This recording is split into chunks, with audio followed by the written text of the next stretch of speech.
Welcome to the Democracies College podcast series.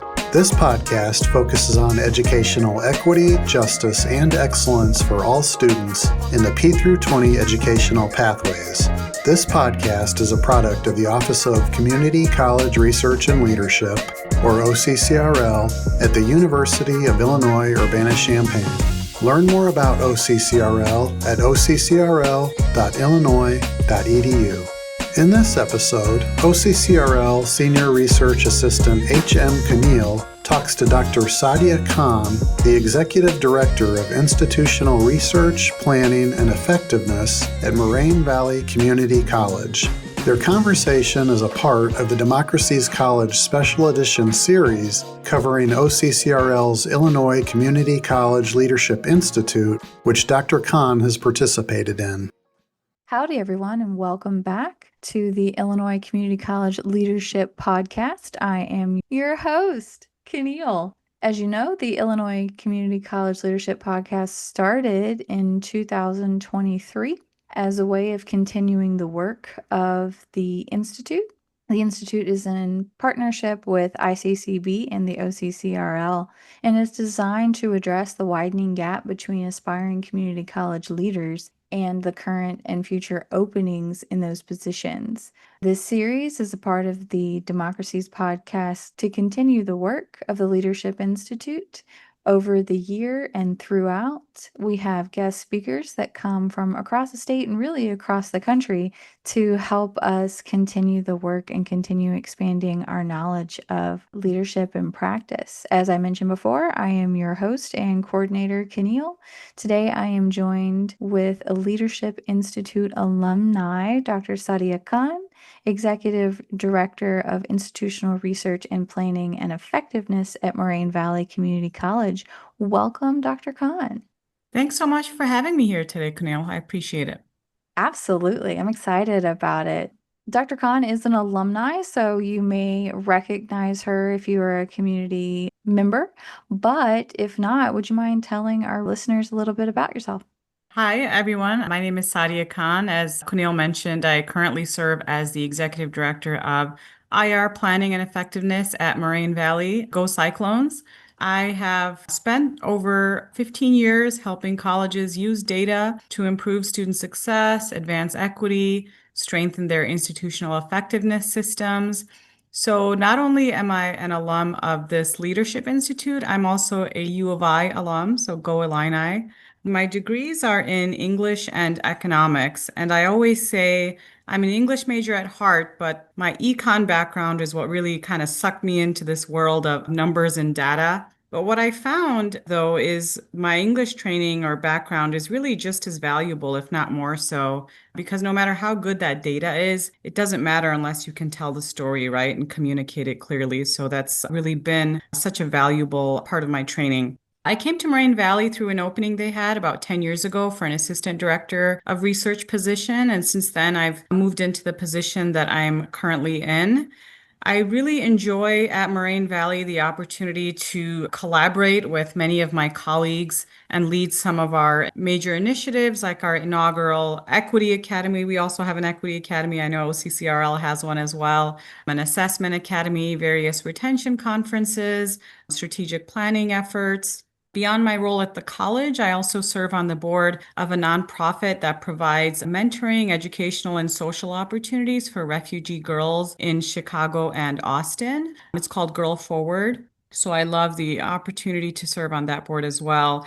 I'm the daughter of immigrants from India who came here back in the 70s to further their education, make a better life for their family. So I'm really passionate about making higher education accessible, impactful for all students, which is really what led me to working in the community college sector. Thank you for sharing. There's a lot to unpack there. I can really see how the multiplicity of your background guides your work and how it shows up.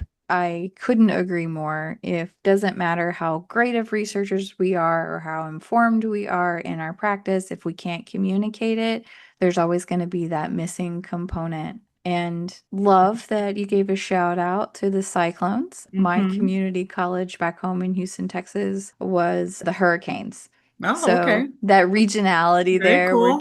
we know that we're in weather problematic areas and we're just gonna address that lighthearted way.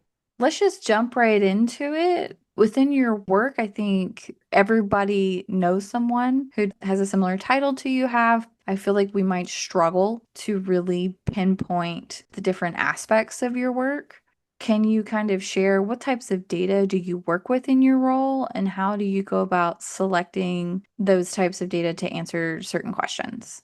It's funny you mentioned that about, knowing people who work in this field. I had an old boss and she used to say whenever someone described the work she did, it would be like, oh, she works on surveys. And she said, oh, I do a little more than surveys, but it's just funny the impressions that people have of the work, if they have one at all, sometimes it's hard to tell exactly what people do.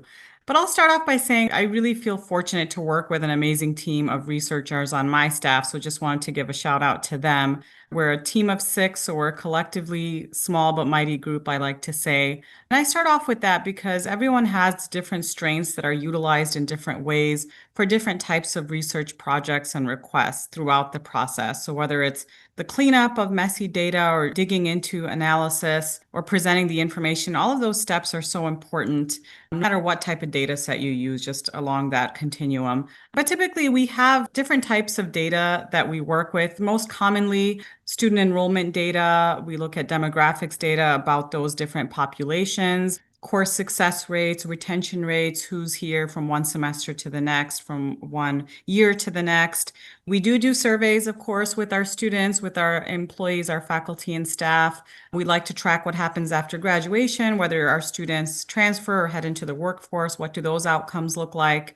And then there's outside data we bring in to provide different contexts. So whether that's labor market trends, if we have somebody or a department looking to add a new program, for example, we want to look at what's marketable, what's lucrative out there, information about our peer institutions, that sort of thing. But really, we want to know what question we're trying to answer, right? So depending on what the question is, who's asking, that will determine which data set we use and how we frame that. So if a faculty member has a question about course success rates, I might pull grades, I might pull retention rates, and then look at some of those characteristics about that data, whether that's the teaching format, if the modality was in person or online, any student characteristics. Those are some sorts of information I may pull for them.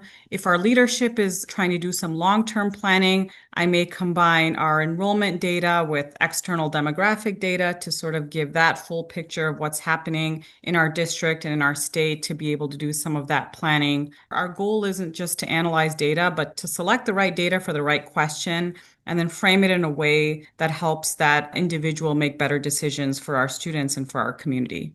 I completely agree. And I see how even you might be pulling enrollment data to talk about retention or enrollment data to talk about graduation. You're probably framing that very differently depending on your audience. Can you talk about that a bit? Yeah, so I think really the best place to start is with the question, as I mentioned. So for people to ask themselves questions about what they're trying to understand better, what challenges may be in a certain situation, what opportunities there might be, and then sort of taking those next steps of figuring out which data to pull to match what question that is. And then really thinking about who that audience is and what they're looking for. I think having those conversations about which data makes the most sense and how to present it in a way that will be easily interpreted and something that's visually appealing as well, depending on who that is. Yes, exactly. I was thinking of like heat maps can be a way of presenting data. I don't want to get too much into the weeds. I recognize our listeners can't see the heat map when I explain it, but I think that's kind of like beginner friendly way of presenting data if your data happens to fall into that way of displaying it. And the bar graph is great, but if you've seen 30 of them today, they start to lose Right. Right, their exactly. And I think these are conversations we have on our staff all the time about different data sets. Maybe we do a survey, or maybe we have some data that we're pulling, and how to best present that and what makes sense. Does it make sense as more of a static report? Does it make sense to pull it into a dashboard so it's more dynamic and we have filters for people to be able to pull what they're looking for? So all of these questions are definitely things we consider when deciding how to eventually present that information. What are some of those beginner-friendly ways for folks to start incorporating more data into their current roles? I keep saying being curious and thinking about the questions that you have is really the best place to start. So instead of thinking about numbers on a spreadsheet, really asking some of those questions of what you're curious about, what challenges you may have, what are you trying to understand better, and then accessing data that may already exist around you, not necessarily trying to hunt for brand new information, but there's data everywhere. And so that may exist depending on your role in the form of student feedback. You may have attendance records. It may be budget information. You can start small with the information you have and trying to see if you can discern any sort of patterns, if there's anything that jumps out at you, if there's anything that surprises you. That's some of that initial sort of analysis or observations that you may have when looking at that information. And also, it's not something that you necessarily have to do alone. You may have colleagues who are more comfortable with doing that data analysis, or even just share what you notice and ask for their perspectives. I think having different viewpoints on the same data, it's always really interesting. And I'm sure you've noticed this in meetings where you have multiple people looking at the same report or the same data set, and everyone will have a different takeaway, something different that jumps out at them, or like a different insight into the same piece of data, because we all have different roles. All of our minds work differently. I love to do that with my own folks sometimes, is just kind of present some data without any context and see what they have to say about it. And everybody will have a different take or a different next step they might think about as to where to go with answering some additional questions. So I think, that sort of partnering with people just to get their perspectives, or even people that that may feel more comfortable with data and looking at data, that would be a great part of that process or that journey as well. And I think also to remember that data doesn't necessarily replace your experiences or whatever instincts you may have. It's just serving to enhance whatever it is that you're coming into that place with. So really, when you're pairing your own experiences with whatever data you're able to pull and analyze, that's where you're gaining that confidence or gaining that credibility and influence, whatever it is you're trying to do. If you're trying to convince somebody of a certain position, or maybe you're trying to make a point to get more money or funding for a certain initiative, that's the power of being able to combine that data with your own experiences to try to make that happen. Yeah, I love the idea of bringing other folks in and kind of workshopping the data or even your research interest. What kind of questions do you have? It reminds me that whether it's an assessment project looking at a specific program or course, or it's a larger research project, data collection and evaluation is iterative. Like, I think Right. that sometimes I can get it in our head that we have to know every step the moment we start. And that's just not really how it works. We do the best we can with the information we have. And once we have more, we go back and revisit and reevaluate. So I love that you started from that. Yeah, you're kind of starting at the end with what you're wanting to know and then going through that process. Exactly. If you don't mind me hopping around a little bit in our Yeah. questions, I think the flow that we're on right now really leads into the question about how would you describe cultivating data-informed decision making within a leadership role? So I think if you're, stepping into a leadership role, or maybe whatever position you're in, you're wanting to take on more of that leadership role in terms of cultivating the use of data, I'd say the first thing I would recommend is just to take a temperature of the culture of where you're at, whether it's you're going into a new institution or maybe the institution where you're at. How do you think people are feeling about data? Is it something that they trust? Is it something they feel comfortable using? What experiences have they had, maybe with people or with systems, both positive and negative, that have sort of shaped whatever it is that they're feeling about the use of data? I think that's really important to kind of do. It's like you're assessing the assessment, or you're assessing sort of the culture of where people are with data. And in my case, when I came into this role, I was fortunate because my predecessor had built a pretty solid foundation. People at the college generally trusted the information coming out of my office, and they, held the office in pretty high regard. So when I arrived, I had the opportunity to kind of build off of that and take that to the next level rather than starting from scratch, because I have worked places where that's not the case. And people, you really need to work with people to help them get to a point where they feel like this is reliable, the information that I'm getting is trustworthy, and I trust the people who are giving me that information, that they have, our collective best interest at heart, and you're doing things with the right intentions and everything like that. So I think that's definitely important. I think we want to model that curiosity I was talking about earlier and create opportunities for people to use data in ways beyond just compliance. So I think a lot of times when people think about data, there's this idea of data being used for compliance and accountability and those sorts of measures, which is important. We need to do that. And so that's definitely there. But we want to also make data something that is relatable and something that's meaningful for people within their roles, whether they're faculty or staff or students, whoever they are. So, for example, at my college, we built some academies, some faculty and staff academies where teams explore data projects related to issues in areas of retention and equity and assessment. So some of the teams, they came up with some really cool projects looking at online success rates. They examined equity and academic integrity cases, and even bias in our library cataloging. So we had faculty and staff from around the college and different departments start to explore some of these ideas and use data to continue that exploration. And at the end of the year, we celebrated the work that they did through showcases, and people, they had a lot of ownership, felt a lot of pride about the work that they did and how they were able to use data to sort of get to a point where they were feeling like they had some meaningful results that they could share with their colleagues and implement within their classrooms and within their departments. So I think that's important. I think, we need to have reliable systems. So part of that trust is making sure that the data that we're providing, we're doing a good job with strengthening, what's happening on the back end. So I know at my institution, at other institutions, there's a lot of like third-party systems coming in to do, all sorts of things from recruitment and enrollment and assessment and evaluation. So there is definitely a need to make sure that all of those systems, they're talking to each other and the data is all coming out what we expect it to be doing. So it may not sound like the most glamorous or exciting part of the job, but it's so important because that trust, again, going back to that,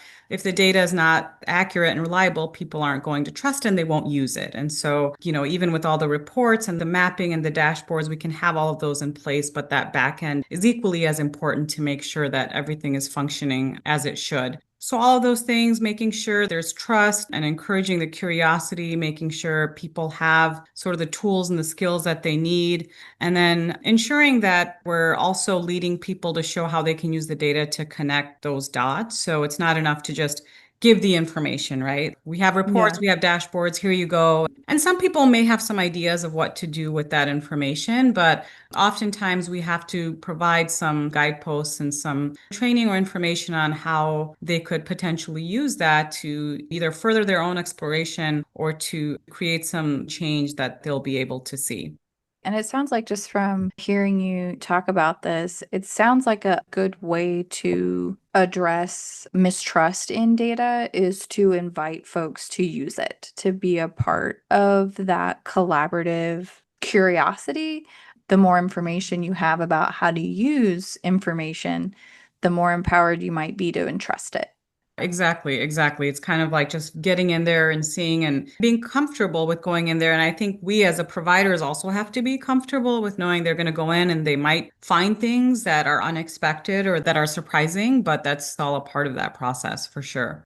And I also think that, we can remember that using data and data-informed decisions doesn't have to be a massive survey of every student in your discipline or every student in your network, but it can also be smaller things like doing a poll in your classroom about which ways do students like to interact with the instructor. Do they prefer to be able to utilize their cell phones in class? Do they prefer to meet in person? Do they prefer to do some sort of like poll anywhere activity? Is kind of a small way that you can start getting student feedback. And then a larger way could be like doing I don't know, end of the semester exit interviews for more qualitative data about how your class went, or considering being a part of your campus team to reevaluate teacher evaluations and the methodologies that you use there. I have a student affairs background, and now as a PhD student, I'm more in that academic teacher space. But I think about the ways that we collect data, a lot of times it is opinion surveys. So, as you're thinking about that, I kind of want to put you into a scenario. Okay. So, imagine that you're a new director working in academic advising at neighborhood community college, and there's a trend of students dropping the same government class from semester to semester. And as you think about this, you want to know, like, what's going on? Why are so many students dropping this one class? What type of data could you use? Like, what might be already collected at your institution? And how would you go about exploring this topic to improve student success on your campus? That's a great question. And there's scenarios like this all the time on college campuses. We notice different trends. And so, how do we go about addressing what it is that we might see come up in a report? So, I would say actually my first step would have nothing to do with data per se, but more focused on creating or building that relationship with those faculty members. So, in this particular scenario, if this is occurring in a government class or classes, I think it's just really critical to collaborate with the faculty member or members teaching those classes. Because whether it's a class or whether it's a department, wherever you're noticing some of these trends, we know that people take a lot of pride in the work that they do. This is their domain, this is their livelihood. They come in, this is their space where they're doing their work. And so, there's very few people that would want someone from the outside coming into their space and telling them, these are the problems I'm seeing, and this is what I think you should be doing, right? I don't think any of us like that. So I think it's really important to have that upfront, that idea of not operating sort of in our silos and approaching it from more of a collaborative perspective with those faculty members. So definitely creating a relationship if that relationship's not already there. And then once that's in place, like, hey, I noticed this. I think we can look at this together. You may have some insights into it already. And more often than not, they will have some insights as to what they may be noticing.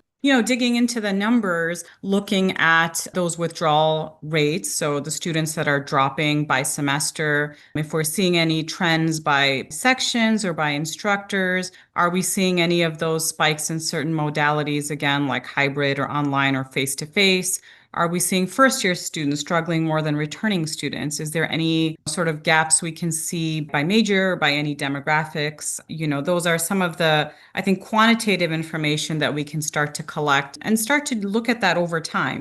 We don't want to just look at it at one point in time. We want to see if we can notice any sort of patterns over the fall semesters, over the spring. Maybe there's a difference there. There's so many different ways, as you know, that you can look at that information. But then, we don't want to obviously just look at numbers. We want to get at more of why that could be happening. So those faculty members may have some of those insights as to what they've observed or noticed with some of those classes. They may see where students have hit some of those roadblocks within their own classes through their experiences. Talking to students directly, seeing what they have to say about those classes, what may be challenging to them. If there are formal sort of class evaluations that are done, taking a look at those, any sort of exit surveys or conversations, again, with students who may have dropped the class, students that are in the class. So I think you get sort of that fuller picture, and then you're able to potentially shape some solutions based on what you're seeing with both of those sort of qualitative, quantitative data, whether that's maybe supplemental instruction, embedded tutors, any advising practices that may need to be adjusted, or any curriculum adjustments. I think, again, approaching it from a collaborative sort of way and then looking at these different types of data will hopefully help shape what can alleviate that issue. I like that you started with relationships, because I think it feeds into some of the misconceptions that data is punitive, or that it can be used in a punitive sense. Have you encountered that? And if you have, again, just more thoughts about how to make people comfortable with data. Yeah, I mean, I think those relationships are really critical. It definitely comes from being in those positions or those experiences where you don't necessarily approach it from that way, and then you Hmm. kind of learn and you're like, oh, that's not the best way to go about this. And then going back to the culture piece too, I think it's important to assess every college is different, every institution, as far as even with communication, is it formal? Is it informal? Is it more hierarchical? So I think taking the time to assess that to see how some of those relationships can be formed to then have those conversations. And then when people feel comfortable, when they feel like this is a person or a department I can trust, this is information that I trust, then they're more willing to trust the process and not feel like this information is going to be used in a way that will harm them or that's, looking to punish them in some way. There's always going to be situations where people have those concerns, so it's not a perfect solution by any means, but I think trying to do that off the bat or making sure that those relationships or that trust is in place is really important. Thinking about institutional research, and just for any of our listeners who might be curious about how to get into your position or thinking about applying for jobs in your position, any tips just generally for those who really want to make data more a part of what they do? Yeah, I mean, I guess I would say if you're interested in doing this work specifically, I mean, now I know there's a lot more, even credentials you can get, IR certificates and things like that. If that's something maybe you want to explore and see what the field is really about. I would also check out the Association for Institutional Research, the AIR website. They have so many different resources, presentations and classes and things like that. If that's something that, again, you want to explore before, if you have to make some big decision about going into this field or not, that information's there, talking to people who are in the field, just getting a sense of what their day to day is like and the types of work that they do. My team, as I mentioned, we're a team of 6, which I know can seem pretty large to a lot of institutions that just have a team of one. They're the one person doing this work. So I think that will kind of also dictate the variety of work that you get if you're like a one person versus a 6 or 7 person office. If you're interested in one aspect of that, for example, you may be able to choose that if you're going into working at a bigger office versus a smaller office where you're kind of the jack of all trades and have to, know how to do everything. But yeah, if you are interested in exploring information, data analysis, statistics, this may be something that you want to see if you have a career in this. Absolutely. I want to remind our listeners that data can be fun, and making it more a part of your day is a great way to explore how. Let's jump into our last question, which is there anything that I haven't asked you that you'd like to talk about? Earlier in your introduction, you told us about so many of the different things that you are doing right now. So I just want to give you some airspace. This could be a shameless plug or a shout out.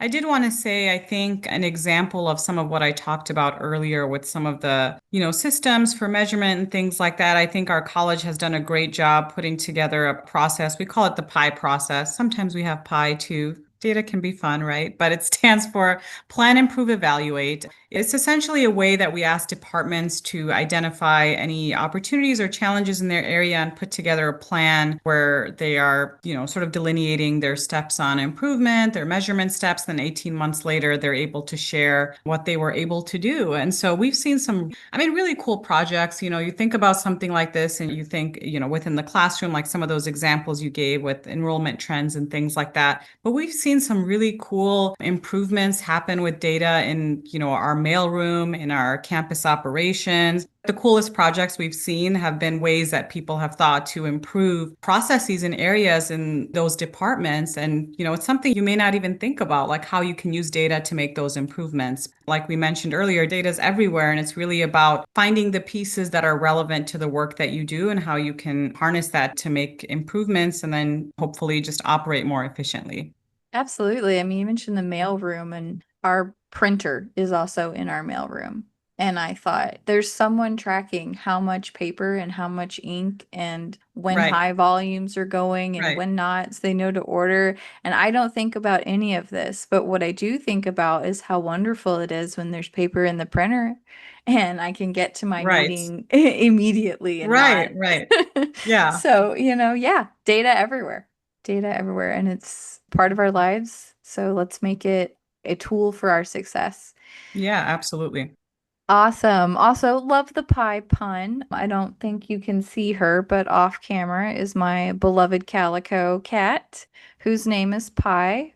She was born on March 14th, Okay, okay. and once a nerd, always a nerd. So, Yeah, well, I was going to say we try to align, I mentioned sometimes we do these end of year celebrations. And so we try to align our pie celebration on March 14th. Whenever we can do these sorts of things, once a nerd, always a nerd, right? yep, keep it fun, keep it exciting. I love it. Well, I want to thank you once again for joining me on the podcast. I really appreciate it. It's always great to connect with fellow alum.